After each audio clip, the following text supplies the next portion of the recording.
Harold and the Purple Crayon by Crockett Johnson. One evening, after thinking it over for some time, Harold decided to go for a walk in the moonlight. There wasn't any moon, and Harold needed a moon for a walk in the moonlight, and he needed something to walk on. He made a long, straight path so he wouldn't get lost, and he set off on his walk, taking his big purple crayon with him. But he didn't seem to be getting anywhere on the long, straight path, so he left the path for a shortcut across a field, and the moon went with him. The shortcut led right to where Harold thought a forest ought to be. He didn't want to get lost in the woods, so he made a very small forest, with just one tree in it. It turned out to be an apple tree. The apples would be very tasty, Harold thought, when they got red. So he put a frightening dragon under the tree to guard the apples. It was a terribly frightening dragon. It even frightened Harold. He backed away. His hand holding the purple crayon shook. Suddenly, he realized what was happening. But by then, Harold was over his head in an ocean. He came up thinking fast, and in no time he was climbing aboard a trim little boat. He quickly set sail, and the moon sailed along with him. After he had sailed long enough, Harold made land without much trouble.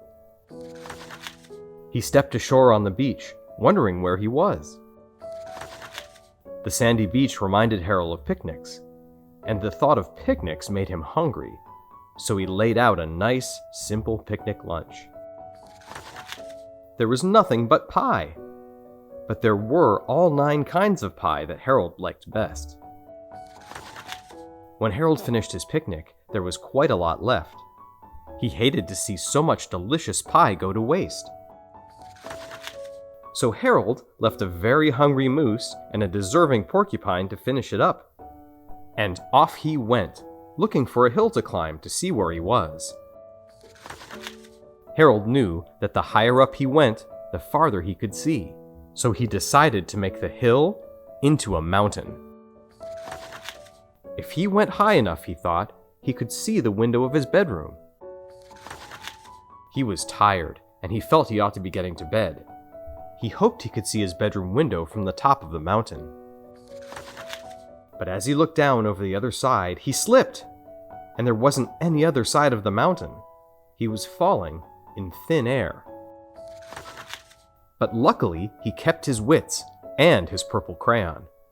He made a balloon and he grabbed onto it, and he made a basket under the balloon big enough to stand in. He had a fine view from the balloon, but he couldn't see his window. He couldn't even see a house.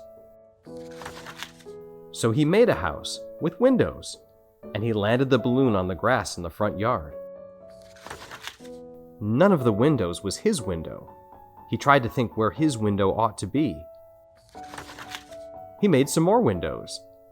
He made a big building full of windows. He made lots of buildings full of windows.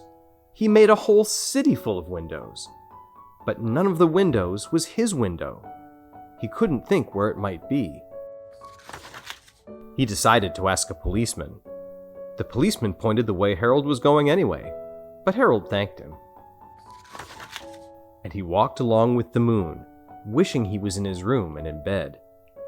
Then, suddenly, Harold remembered. He remembered where his bedroom window was when there was a moon. It was always right around the moon.